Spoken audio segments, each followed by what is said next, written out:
Welcome to the Small Giants Fishbowl. This topic is Evaluating Performance. Led by David Dussault of P1 Industries, listen in on this discussion of performance evaluations, incorporating your core values, customer feedback, and individual performance to do a holistic evaluation of a team member's performance. Okay, here we go. And started the company about 10 years ago after working at GE. I was at GE for about 6 years.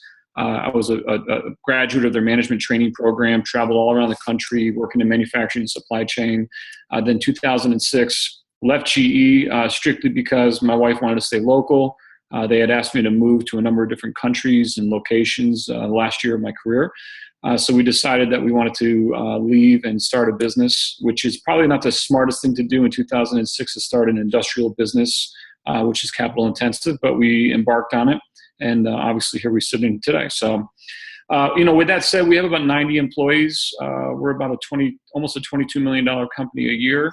And we've grown without any outside money. We're banked and cash flowed for growth. And we've got a pretty good growth plan for the next 5 years, which is pretty cool. So, and I love being part of the Small Giants community. I met Bill Burlingham a couple years ago.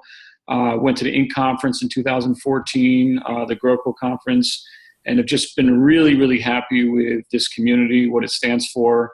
I've actually read his book twice. I don't know if I'm the only person that's ever done that, but I actually enjoy the book so much and the stories. And I visited a number of the companies that he profiles. And coming up pretty soon, I want to try and visit Jack Stack's business down in Springfield, Missouri, which I think would be pretty cool. With that said, so today's topic is reinventing performance evaluations and taking a cultural approach or a core values approach to performance evaluations and how we evaluate our employees. Obviously, everyone here is a small giant. I'm assuming you either interact with or have employees, and we all know how difficult it is to get people highly engaged, to get them believing in the mission, to get them productive, to get them to stay and be highly retained. And I think we've done a couple of things right on that front. I'm going to share some of those things today. We have a 98% retention rate since we founded a company 10 years ago, which I think is pretty good. And that includes everyone from the shop floor all the way to the leadership positions in the company. The average tenure of our employees is about 7 years based on when we hired them. So we have a pretty good track record when it comes to retaining and engaging employees. And a lot of that has to do with culture and a lot has to do with values. I wrote a blog post. I told Hamza that it would be about 800-word blog post, and it'd be an 8,000-word blog post. I did it with 2 glasses of wine, so forgive me. And that kind of profiles the process. And I'm going to talk a little bit about that process today because I want to take you on a small journey from where we were a couple years ago in terms of how we assess employee performance, how we did performance evaluations, how we engage people, to how we do it today, which is a much more simplified approach and much more aligned with core values and vision and mission and values and all those things. So 2 years ago, we set out on this journey that we wanted to become a culturally driven, values-based enterprise. In addition to that, we wanted to become a strategically driven enterprise. And I often characterize our company a couple years ago as being a business that was opportunistically reactionary. And that was true not only in how we grew our business, how we invested, but also in who we hired and how we hired. And so we kind of set out and said, let's re-architect and re-blueprint our company. Let's really take a look at how we operate our company. And to give you kind of an understanding of how we did performance evaluations a couple years ago, we were very hierarchical. We were kind of a GE style. I came out of I worked at GE under the Jack Welch era, transitioned into the Jeff Emmett era. It was very, very lengthy job descriptions, lots and lots of qualifications. We put a very strong emphasis on education, similar to what GE did. And what I mean by education is formal education. We had really well-defined pay ranges. I even went so far to create similar career bandwidths from entry-level to high-performing talent to least productive talent, and really put a lot of complexity and structure and hierarchy into the organizational structure and how we did evaluations. And each year, we'd have pretty complex incentives. Typically our incentives for an average employee would be 2 or 3, and they would be interlinked with other employees' incentives. And it was just a really complex structure. And our evaluations, I used to often be proud about the performance evaluations I would write. Some cases for our leadership team, it'd be 10 to 12 pages. They'd be very, very detailed, a lot of thorough feedback, very, very back and forth with the employee. They would get a rating. We talk about small raises, and we would look at other incentives and so forth. So this was a very, what I would call 80s vintage archaic, hierarchical performance evaluation system derived from the GE days and when I worked there, the rack and stack mentality. And a couple of things happened. As we can kind of continue down that path, it became very cumbersome to manage. The employees and the teams kind of started looking at it as a check mark. Hey, great, got through the annual performance evaluation. I'm glad Dave or the team wrote a lengthy one. It doesn't really mean much to me. Let's go on to the next year. I got my 6% raise or whatever it was. So that process became very humbling because it felt like it didn't really mean much and it wasn't doing much for the employees. But also, we started bringing a lot of millennials into the business. So if you look at our company today versus even in 2 years ago, we're about 40%, almost 45% millennial workforce. And that includes blue-collar workforce, that includes middle management, that includes leadership. And that millennial kind of influence in the business has kind of really changed our thinking about how do we influence and engage and inspire people to be part of something that's bigger and better than themselves. And it's not just about hierarchy. It's not just about career movement anymore. It's not just about, these lengthy performance evaluations, complex incentive structures, and performance. But it started, becoming about what are they part of? What kind of community are we building? And can they feel good about what they're doing and how we're doing it? So we really need to kind of reshape and restructure how we do evaluations, how we do engagement, how we do measuring the performance of employees and so forth. The other thing that kind of contributed to our transition is manufacturing is just not sexy. If you think about really cool startup companies or, high-flying unicorn companies, they're media companies, marketing businesses, social media, app businesses, people come out of college and they want to be stockbrokers, Wall Streeters. There's nothing really sexy about saying, hey, come work in a factory in upstate New York, and we make parts for power plants and aircraft engines and underwater oil and gas exploration and other infrastructure. That's just not exciting to young people. I think it is, but again, I come from a different era. So that piece really kind of, we started taking a look at our performance evaluations and our people saying, got a lot of millennials entering the workforce. We have kind of a market or a segment of industry that's just not that sexy. And we needed to create more value for our customers. And this is an important point.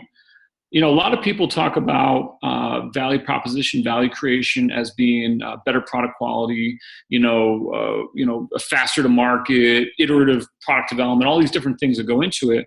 But I'm convinced the greatest value proposition we can offer our customers are extremely highly engaged, well-trained, highly culturalized employees that just love what they do and that they're building something special.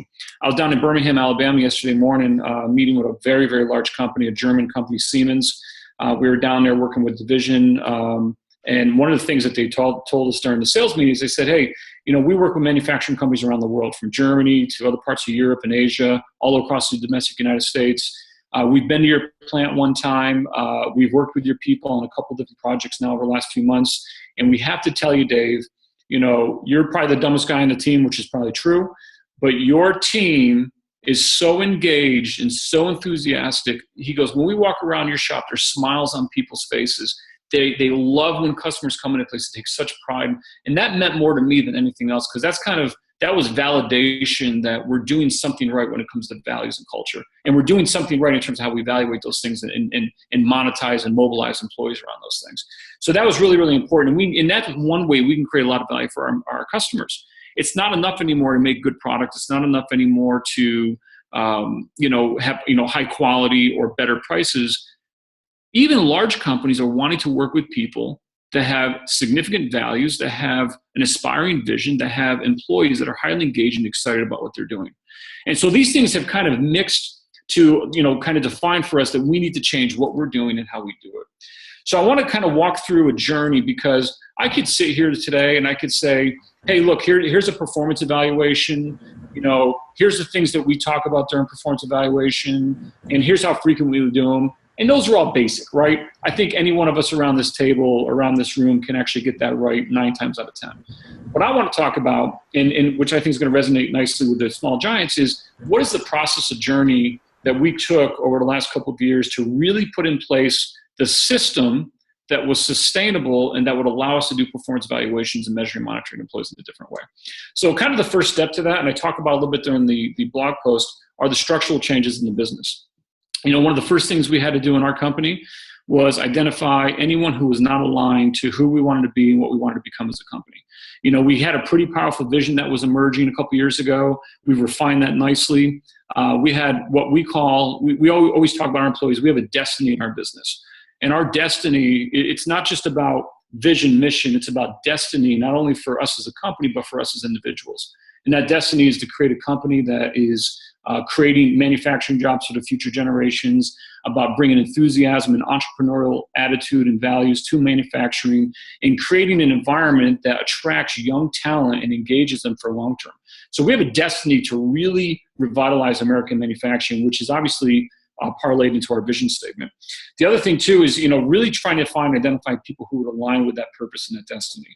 We needed to get stakeholders that were part of our business out. That meant firing some of our customers. That meant buying out some minority shareholders that just didn't get or align with who we were and what we wanted to do.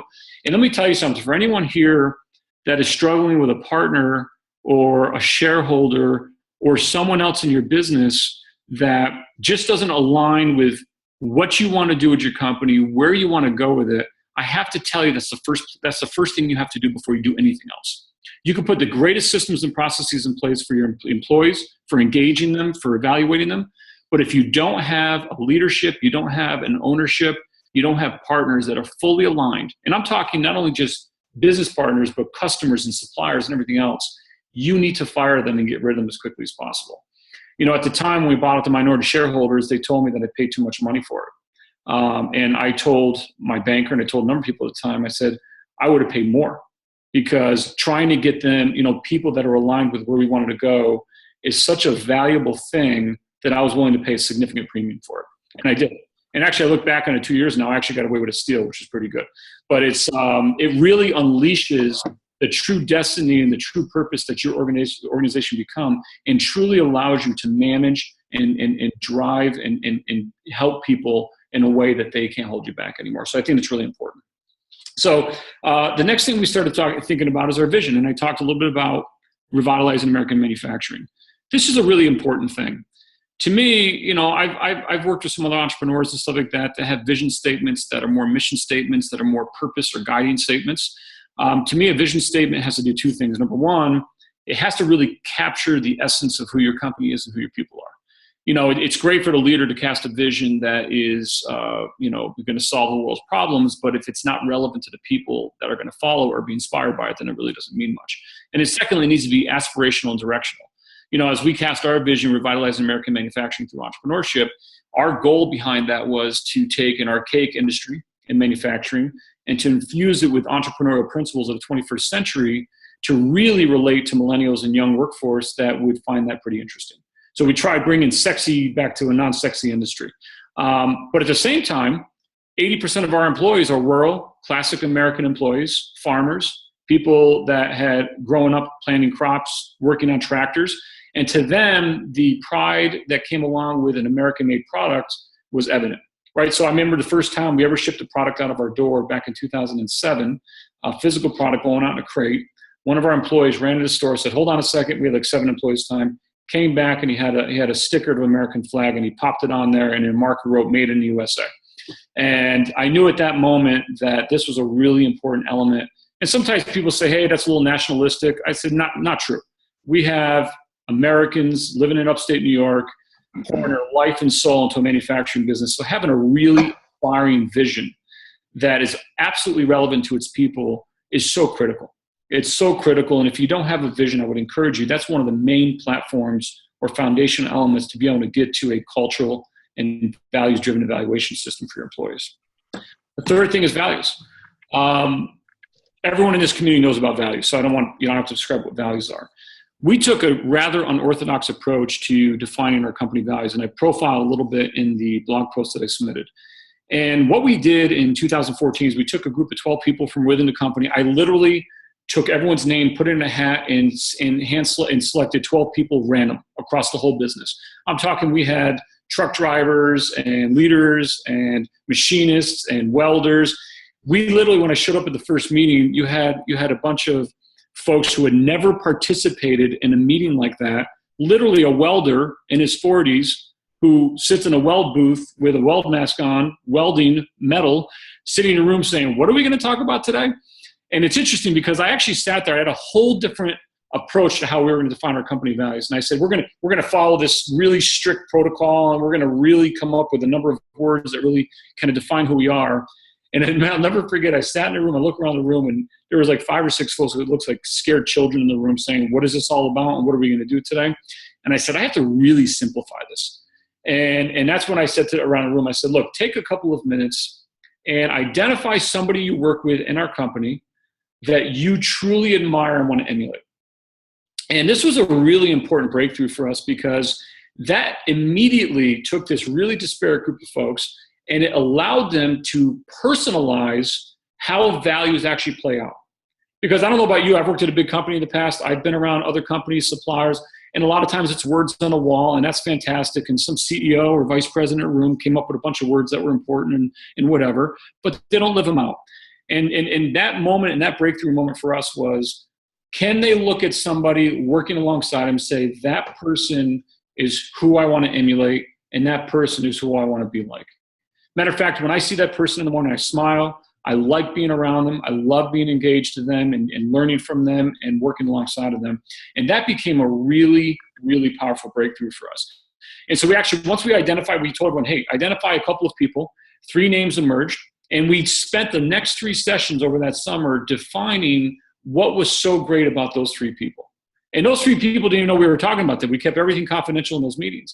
And we finally refined it down to a set of 5 values that we could honestly say, and the way we rolled them out is I called an all-hands meeting for the company, all 90 employees, and we got everybody into the factory, and I stood up and I listed our 5 values. And I did that on purpose, and I said, look, here's our 5 values, here's what they mean.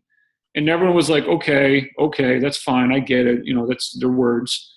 I then called out Joel, one of our lead guys that we kind of evaluated from a values perspective, and I brought him in the middle of the circle.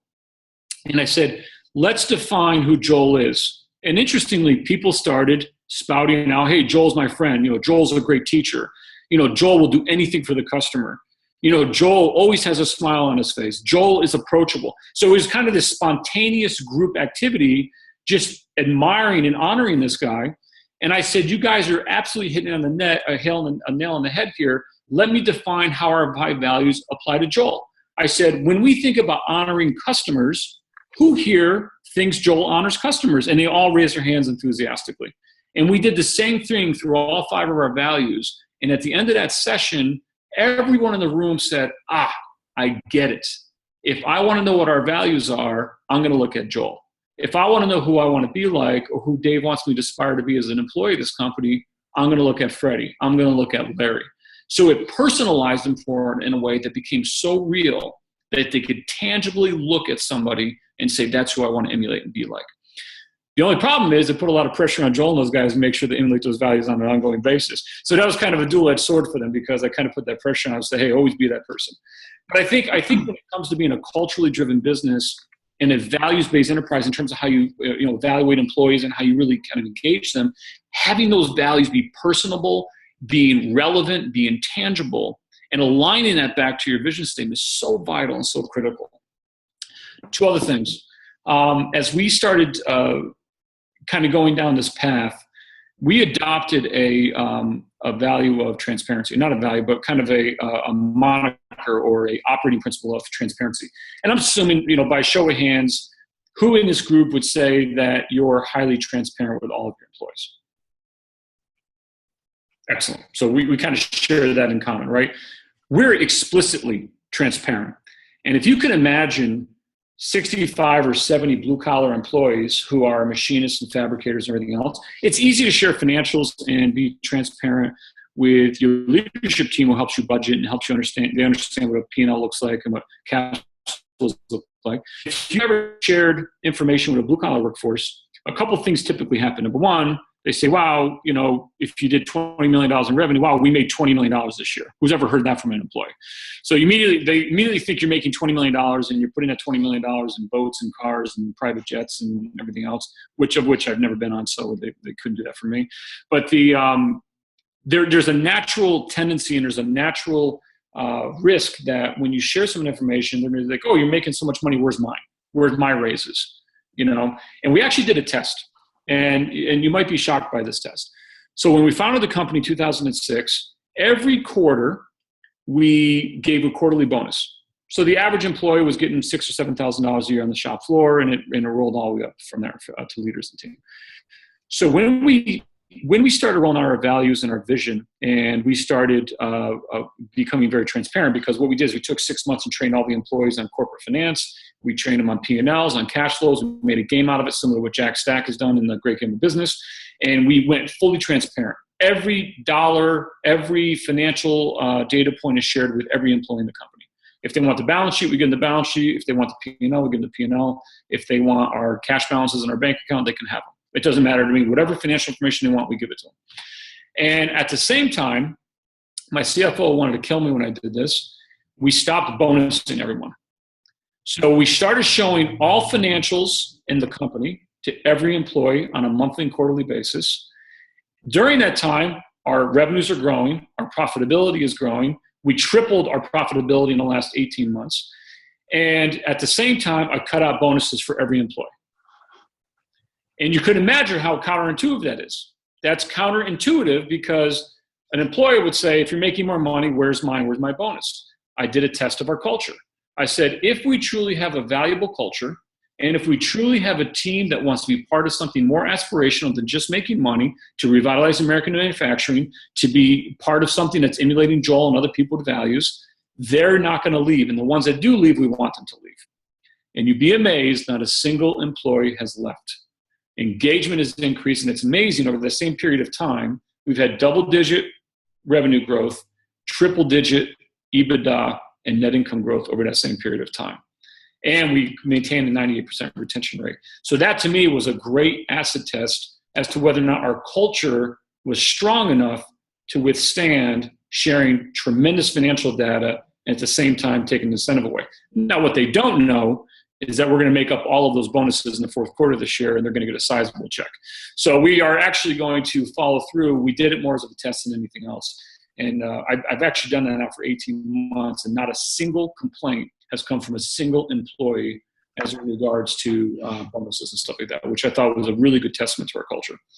And so that has everything to do with transparency. And I think what's interesting about that is the whole transparency element has made people feel like they're more part of the team than ever before.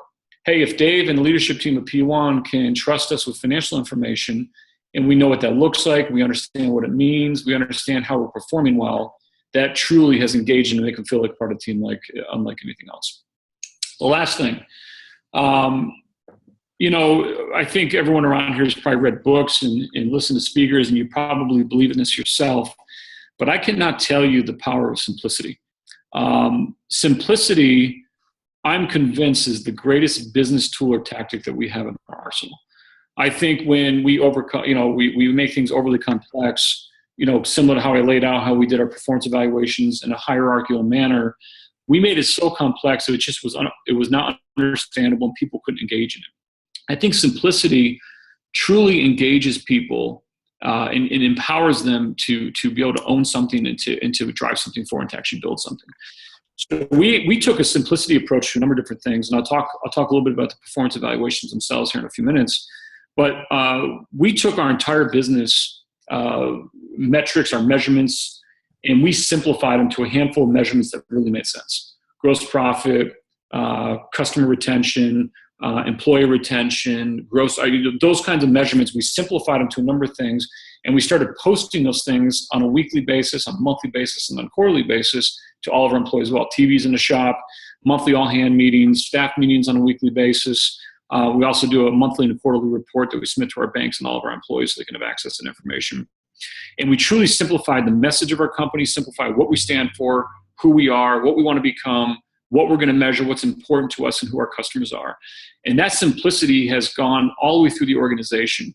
And so it carried over to our job descriptions, for example. At the end of this talk, you're going to get a copy of a simplified job description that we've done for every employee in the business now last year. So we came into November, December, and we took all of our 4 or 5 page job descriptions, all of our complex qualifications and requirements, and we threw them out. We literally took every single one and we shredded them and threw them out, so they mean absolutely nothing. They're too complex and nobody can follow them anyway. Matter of fact, I read my own job description. I'm like, I'm literally doing 10% of that. I can't even achieve 90% of what I put in my own job description, and I wrote it myself.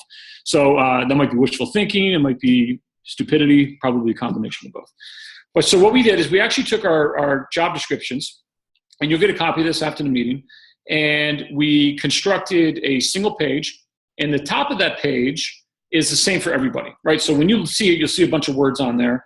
And what we did is we said, okay, in the very top of our job description, we're going to put who we are. So P1 exists to create superior value for our industrial OEM customers through extraordinary service, blah, blah, blah. We believe in the power of high-performing teams with strong leadership, well-defined incentives, and a passion for making stuff for the physical world. We serve to create value with a small giants mentality. If you read our job description, we put that right in our job description. Hamza, we're a small giants company, and everyone knows it. The other thing we put in there is our mission, our values, our slogan, and every employee gets a list of 8 primary leadership traits that we value. Results focused, making change happen, planning, team development, risk management, decision making, so on and so forth. What are the critical variables that make a good manager in the business? And what are our 2016 to 2018 strategic imperatives? So this aligns every job description with those basic elements, and everyone gets there. On the bottom side of the job description, and you don't have it in front of you, so forgive me for walking through it a little bit, you'll see it afterwards, is we list 3 things for every employee. So we have a 30-word or less primary responsibility or job description. We got rid of the 4 or 5 pages. So for example, my chief operating officer, Joe, his job description was 5 pages. His expectations and performance criteria were literally 2 of those pages. His qualifications was another page. His incentive plan was another page. And then there was like a header page on it. So it was literally disgusting. It was. I literally looked back at it and I said, how did you even join this company when I gave this to you before you joined us? And we took all of that documentation and all that paperwork and we simplified it to one statement. And I'll read that statement to you. His responsibility is manufacturing and supply chain leader responsible for all people, systems, processes, plant, and equipment required to deliver high-quality customer products timely and at an optimized margin. 27 words, defines everything he's responsible for, and it defines what he's going to be measured against. High-quality customer products, timely, optimized margin. And then we took that job description, and we broke out his measurements into 3 buckets. Now, again, this goes back to this whole journey we've been on, right? So we've been talking about values. We've been talking about our value proposition and customers. We've been talking about our vision. So we said, okay, for every employee in the business, we're going to measure how they create customer value. So if everything in our business is aligned with serving customers, doing what's best for them, we want every employee from a simplistic perspective to understand in their role, how do they create customer value? If you asked our employees a year ago, hey, Joe, hey, Dave, hey, Susie, how do you create value for the customer? They'd be like, I don't know, ship a good product. So we defined, well, if our customer is really important to us, and it's part of our mission, it's part of our vision, revitalize American manufacturing, we have to define how they create customer value. And I want it to be qualitative. So for Joe, for example, how does he create customer value? Delivering on time to customer expectations. Timely, proactive, and detailed order updates. That's pretty tactical, but it also creates customer value. Perfect product quality and issue resolution, safe, well-designed and organized factory, and highly reliable and consistent supply chain. Now, one could say those are pretty high level, Dave, pretty generic. They're not. They're specific enough to his primary responsibility, but gives him enough wiggle room to define how he wants to achieve those things. So it's up to him to say, okay, if I say delivering on time to customer expectations, he needs to define how he's going to do that. That's his responsibility. That's his team. He understands what the customer, how to create customer value. He needs to define how to create customer value. The other side of it is we simplified and said, okay, if culture and strategy are really important to our business, let's define how he or any other employee can contribute in a marked way to culture and strategy. So for example, for Joe, and I'll get a little more background on this in a few minutes, we defined for Joe, based on a bunch of performance evaluation and feedback and information, that one of his greatest strengths was technical strengths. He's not the greatest people person in the world, but he's great technically. And one of our, being one of our values is we want to be passionate about what we do. We're friends with each other. We want to serve our customers with entrepreneurial fervor. So you have to have good technical capabilities to do those things in our business. So I said to him, I said, part of your cultural requirements in our business is to use your technical strengths to help identify and implement new manufacturing technologies and to teach and train all of our non-technical employees on your technical strengths. So if you look at one of our values is learning. So one of our values is learning, that we all want to learn from another. We want to grow our knowledge and our experience. So Joe, in order to contribute to our culture in a significant way based on your strengths and background, we want you to teach and train people who are non-technical. And one of the things he and I sat down and did is said, let's define what that looks like. That means doing monthly sessions. We did 12 themes over the course of the year that are technical related, that are his strengths. And we got people to sign up for it, voluntarily to contribute, to come and participate in those things. So, and that's a really interesting thing to do is, so we started defining simplistically, here's your responsibility, which is 30 words or less. How do you create customer value? And how do you contribute with your strengths to our culture? And then there's obviously some individual goals in there that have to be measurable. We want to hit certain gross margin tactics and so forth. So that we simplified every performance evaluation down, sorry, I'm just leaning back, down to those two areas of evaluation. And in order to get to that point, and you also have copies of this when Hamza sends it out after the meeting, we asked all of our employees in the company, every single one, all blue-collar employees, all non-blue-collar employees, to do a couple of things. Number one, we asked them to describe their career aspirations in good detail. So we actually told them, I don't care how good or bad your writing is, write a paragraph on what your career aspirations are. Then we asked them to please list or briefly describe 3 professional strengths, 3 professional opportunities or weaknesses, to define what they think the top priorities of our company should be, how they can contribute to our culture better, and what are the activities they should engage in 2016 to best contribute to the company. And then we asked them to do a very honest assessment about their strengths, weaknesses, and their loves and hates, and give us a positive and negative narrative about themselves. And we did that for all the employees, and that took us about 2 months. And we took that data and information, and we actually applied that to the job description that we came up for every employee. So it wasn't just a blind job description. I said, here's your job description. It's 30 words or less. It's simple. It's easy to measure, blah, blah, blah.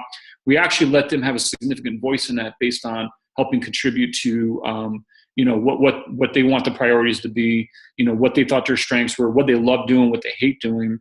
And I thought that was an interesting approach too, because a lot of employees say, hey, I've never been asked what I love or hate, right? I've always been told, here's my job, here's my expectations.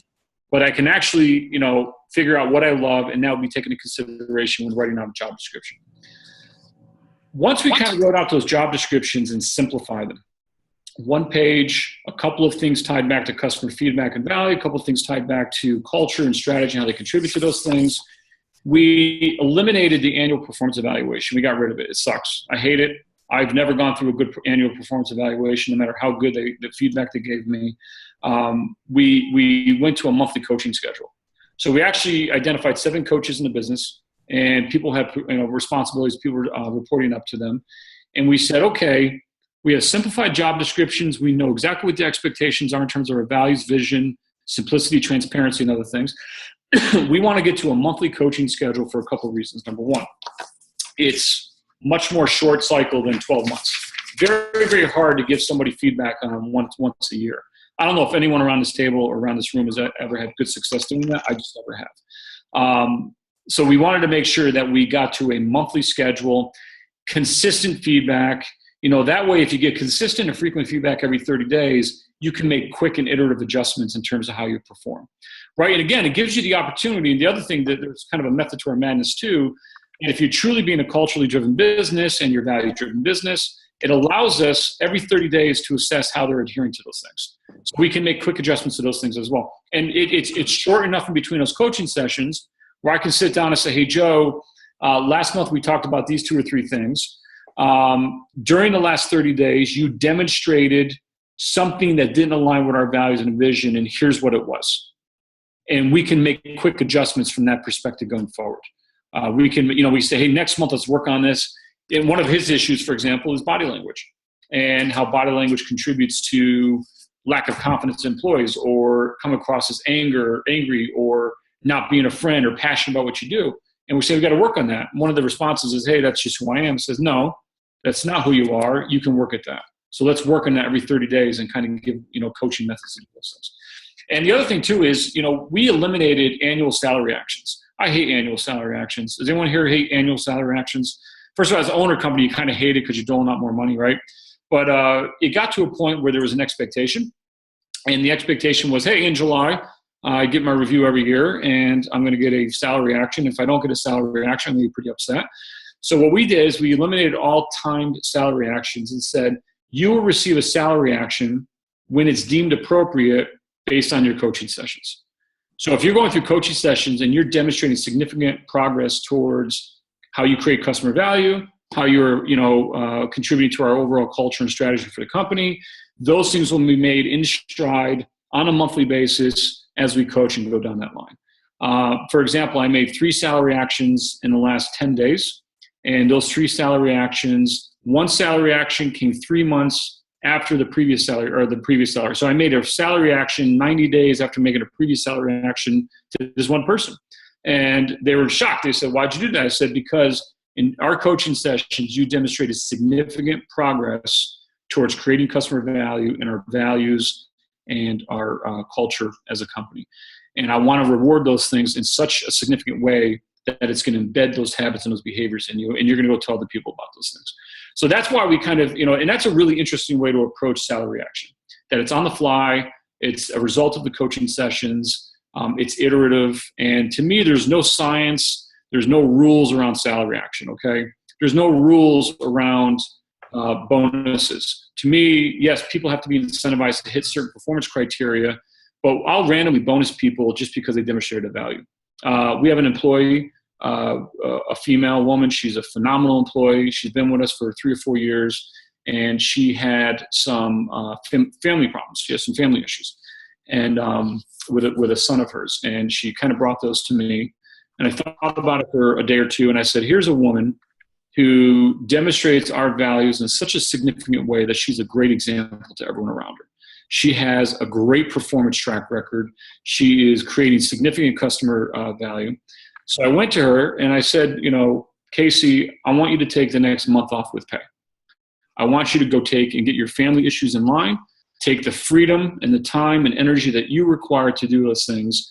And she said to me, she goes, why are you doing this for me? I said, because you are a high value member of this team. You have demonstrated time and again adherence to our values. One of our values is friendship. One of our values is passion. We need to demonstrate those things to you as well. So that's a good example of going out, because that's why I hate protocols. We got rid of all vacation policies in our company. I hate it. I hate vacation policies, because if people have problems, they have issues, go take care of them. If they're truly contributing to culture, contributing to your values, contributing to your business, those things just don't matter. And I sit on the board of a nonprofit, for example. It's a 94-year-old nonprofit, and they have a long-standing vacation policy in place. And at the last board meeting, we were going through policies and procedures and renewing them for the upcoming year and stuff like that. And I took the vacation policy, I ripped it apart, and I said, this is stupid. I said, how can we have a vacation policy in 2016? It just blows my mind. I said, people work, they got to be part of this community, and if they need time, they take time. If they're doing things wrong, for taking too much time, that's a performance issue. That's a cultural issue, right? That's a values issue. That's not a policy issue anymore. So we kind of eliminated that in our company. And, as a result of all these things, one of the other things that we've done is, last thing I'll talk about, and then I'll open for questions and stuff, is as we thought about over the last 12 months, how do we continue demonstrating to our people that our values are very important and that our culture is very important.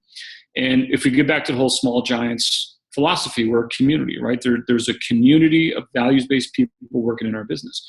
And I was talking to my wife one day, and I said, I think we're a community. And she goes, well, let's really look at it, Dave. She goes, what does a community do for one another? And they take care of each other and their needs. They are friends. They provide financing when financing is needed. They provide time when time is needed. They provide a listening ear. When community is kind of a shared community. I'm not talking about socialism. Okay? I'm a pure-on capitalist. I'm talking about just a friendly community that shares everything. So about a year ago, we constructed what we call our family plan. And we rolled it out to the employees over the last 6 or 8 months. And the family plan goes like this. we said, you are part of our community and our family as a company. As a result of that, we want to demonstrate that we not only care about you as a player in our team, but we care about your families as well, no matter what those families look like. So we rolled out a couple of different endeavors to demonstrate that we're truly a community and that we truly have a culture of friendship, of entrepreneurial passion, and everything else. And what we did is we put a 3-year plan in place. So we provide medical benefits to all employees. We cover 70% of the medical cost. We do full-scale Cadillac plan, EPO. My philosophy in life is if you're not willing to give your employees an EPO, you need to change your mindset around that. Because I'm sure as owners, we give ourselves very good things, and I think our employees should have just as good things. So I'm not measuring or judging anyone. That's just my philosophy and how I believe. So we do a Cadillac plan, EPO plan, and we cover 70% of the cost, and we've always have, even if it increased by 27%. So I rolled out a plan and said, part of our family plan is we don't want you to worry about medical expenses anymore. So over the next 3 years, we're going to cover 80% next year, 90% the year of that, and 100% the year after that in perpetuity. So we want you to come to work and not have a single dollar coming out of your paycheck for medical expenses, other than your co-pays for whatever you're going to have to go to the doctors and so forth. Second, anybody in this company that wants to go for formal education, we'll cover 100% tuition. Right now, we have 6 people enrolled in master's programs, community college, undergraduate.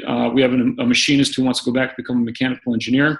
We're paying for his college. He's a veteran. We're paying for his college. The VA is kicking in some money as well. We also put a program in place that will cover up to 50% of tuition for all of our employees' children, up to $30,000, as long as they've been with us for 5 years or longer. And we have unlimited vacation policy and time off policy. The other thing we did, which is kind of radical in our business, is we have a factory. We have multiple factories. We eliminated set schedules.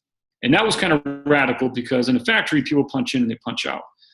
We made the call. We said, look, if we're going to truly be a values-based enterprise, one of the values should be that on a peer basis, people should want to come to work and perform and serve our customers. And if we're forcing them to punch in and punch out at given schedules, then what's that say about a culture or a value in our company? And so we eliminated schedules, and we came up with small teams.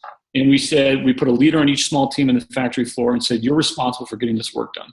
How you guys do it. So we have employees that come in at 2 a.m. and there's certain rules around that. You can't be alone in the factory. It has to be prioritized work, meaning that you can't just work on anything. You got to work on things that are prioritized by production planning. And that took a little while. That took a little while to kind of shake out. That got a little messy. It kind of dipped in productivity a little bit for a period of time, just because people were trying to figure out, hey, when do I work? When do you work? How do we contribute to one another? And what's interesting, it took about a year to shake out, and it's so effective and it's so efficient now that it's incredible that these folks I call it the peer group wolf pack. They kind of wolf pack themselves. They manage each other's time. They make sure the work gets done. And our output per employee is about 4 times the industry average, which is pretty cool because of the freedoms and stuff. Hey, look, this fishbowl is, it's not intended to say, hey, look what P1's doing. You should all emulate it. I'm telling you a story, and I'm sharing with you some principles that have worked for us.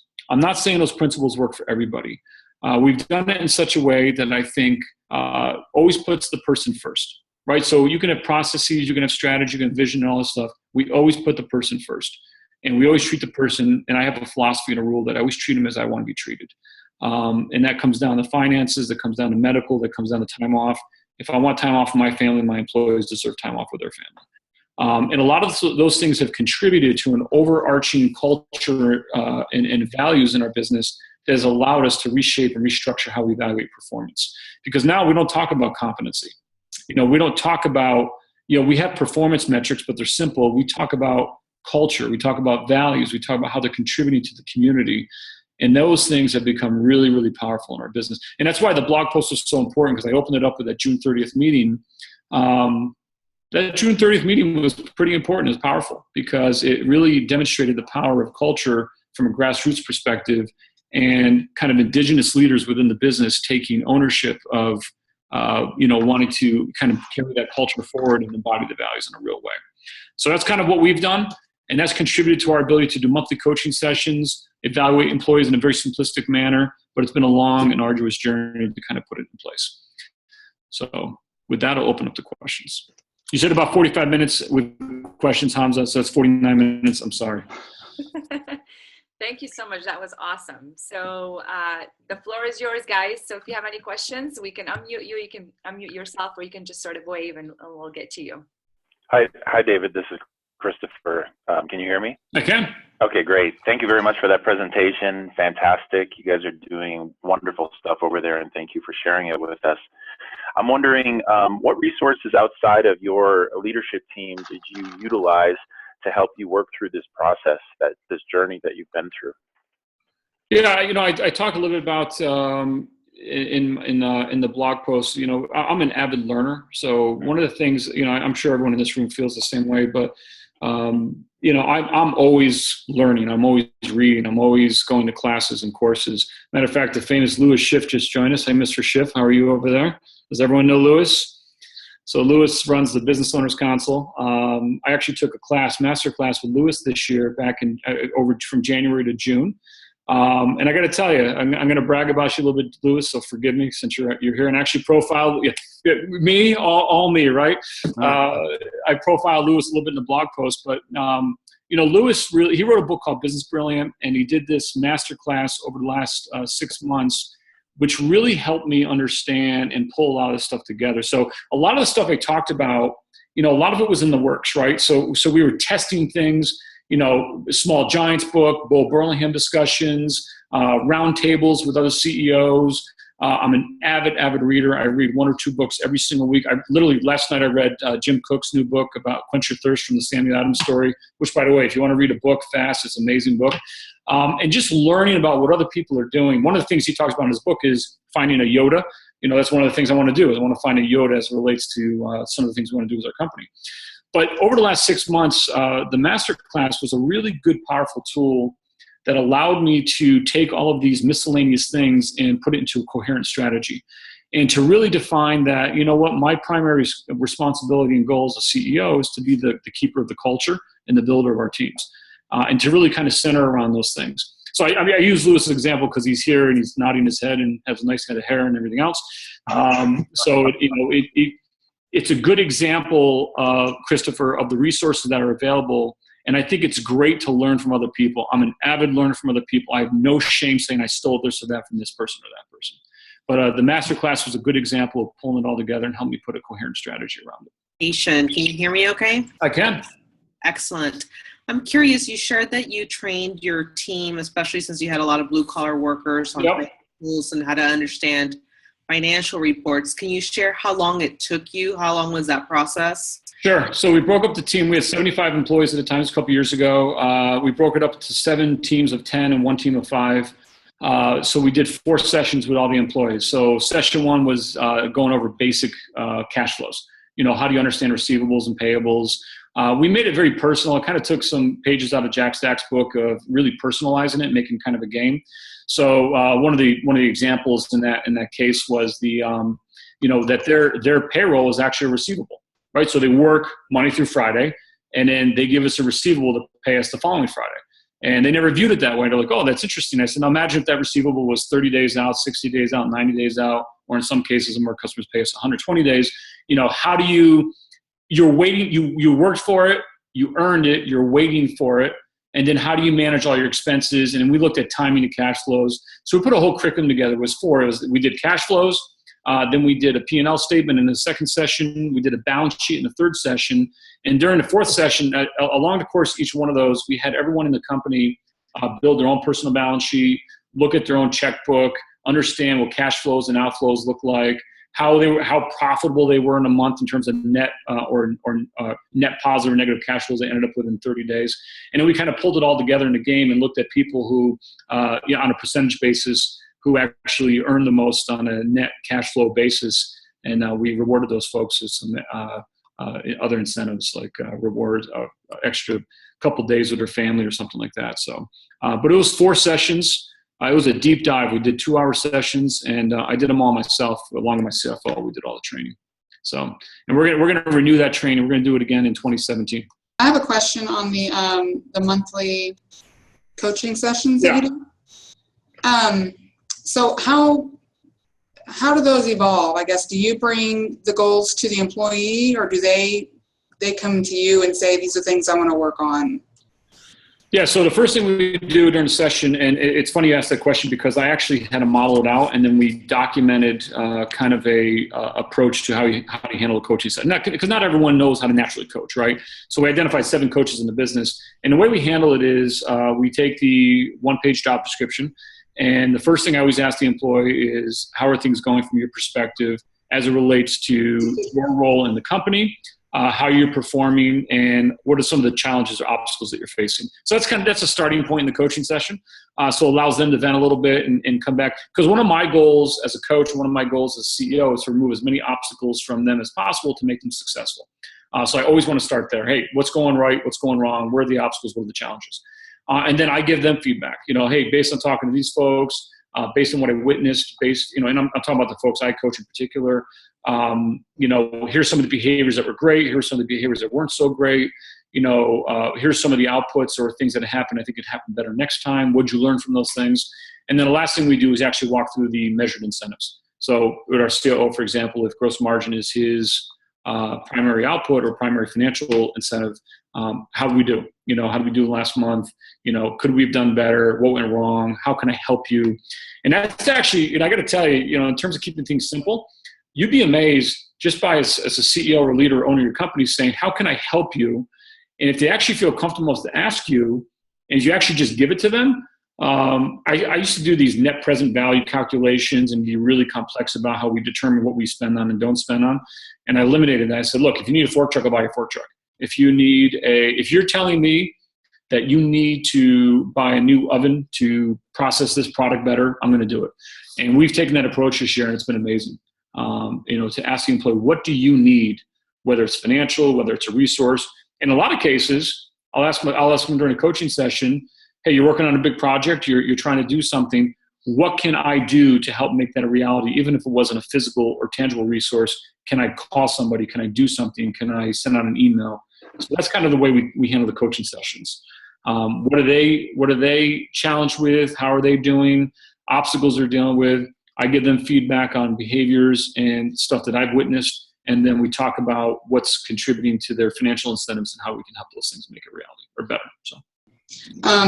Okay, that's great. So follow-up question to that then, I guess. The people that you coach, are they all your direct reports, or do you have direct reports under your coaching assistants or coaches, or do you on purpose remove them from that?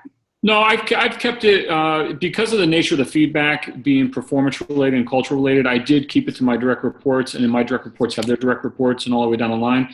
That is the only semblance of hierarchy that we have in it, just because of the nature of the coaching sessions. It'd be very hard for me to coach one of our frontline employees who I don't see every day, who I'm not interfacing with on a daily basis. It's just difficult to do that. But if I can teach and train the folks I'm coaching to coach their people in a very similar way, then I think we can kind of cascade that process in a very effective way. Got it. Awesome. Thanks. Yep, you're welcome. Had somebody else earlier. David, I'm going to put you on the spot here. So Yep. I don't have the answer to this, but it just came up. So two-pronged, how has productivity trended since you've implemented the coaching sessions versus the annual feedback? Have you seen a correlation? Second question, have you surveyed your team members formally or casually on how they're enjoying the coaching sessions versus the annual evaluations, and what does that look like? Yeah, so first question, how's it trended with productivity? I can't tell you that the coaching sessions have had the strongest causality or correlation to enhance productivity, because we've done a number of things, right? So we've got the family plan, the simplified job descriptions, the coaching sessions, the vacation policies, all those things kind of contribute to those things. I can tell you that the employees enjoy and look forward to the monthly feedback. I think people in general want feedback. Even as CEOs and owners of companies around it, we want feedback, right? And in some cases, I own 85% of my company. My CFO owns the other 15%. But I don't get feedback from anyone. I have to ask my employees sometimes for feedback, because you want feedback. Hey, how am I doing? How are we doing? So I think that's been positive. I took a class at MIT in June, and it was a strategy class because we're rolling out a strategy this year and we want to figure out how to execute it well. And they did a survey. So we surveyed all the employees. They did a survey of how well we're implementing strategy. And a large component of that survey had to do with feedback and performance feedback and communication in the company and everything else. And it's interesting, we scored really, really high on communication, on clarity around strategy, on performance evaluation and feedback. Where we did perform very well, which was quite interesting, is so if there was another employee that wasn't performing quite as well, where they dealt with effectively, and we performed poorly on that one, which I thought was quite interesting. So we're kind of looking into that data to see if we can improve coaching or improve communication around other people's performance related to how other folks view it. But yeah, I mean, I didn't do a formal survey myself, but we did do a survey through MIT, which gave some of that feedback, which I thought was really good. Awesome. Thank you. Okay, well, that's it for this one. Check out more Fishbowls exclusively for the Small Giants community at smallgiants.org.